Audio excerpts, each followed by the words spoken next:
حضور اکرم صلی اللہ علیہ وسلم کی اس قدر خدمت کرنے والی خدیجہ رضی اللہ تعالیٰ عنہ کہ میرے نبی صلی اللہ علیہ وسلم ان کے لیے دعا کرتے ہوئے اور استغفار کرتے ہوئے دعائے مغفرت کرتے ہوئے روایتوں میں ہے کہ حضور تھکتے نہیں تھے،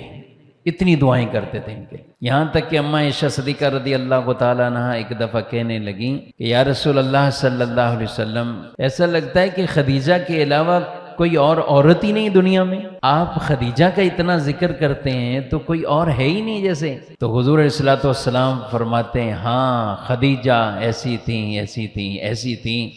یعنی وہاں پہ بھی خدیجہ رضی اللہ تعالیٰ عنہ کے اوصاف وہ بیان کرتے، اور آقا صلی اللہ علیہ وسلم کثرت کے ساتھ ان کے لیے استغفار بھی کرتے، دعائیں مغفرت بھی آپ فرمایا کرتے تھے۔ یہ کتنی کمال کی بات ہے، اور نبی پاک صلی اللہ علیہ وسلم نے ان کے لیے جو ارشاد فرمایا نا کہ اللہ تعالیٰ ان کو جنت میں وہ عظیم گھر دے گا جس میں کسی طرح کا کوئی شور و غل نہیں ہوگا،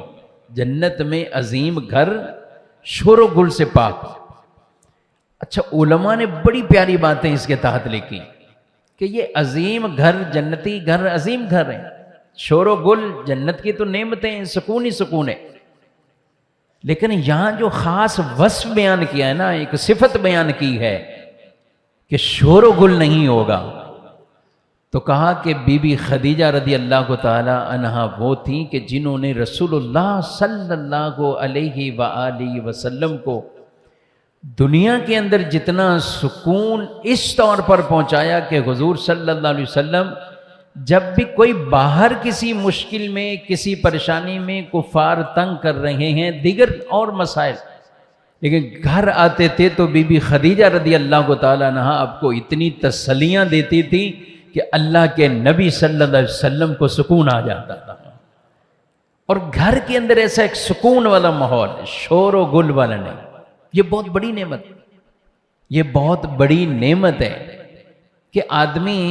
آج ہم بات کریں باہر سے ہی طرح طرح کی تھکن تھکاوٹوں میں، مسئلے مسائل میں، کاروبار ہو کچھ بھی ہو،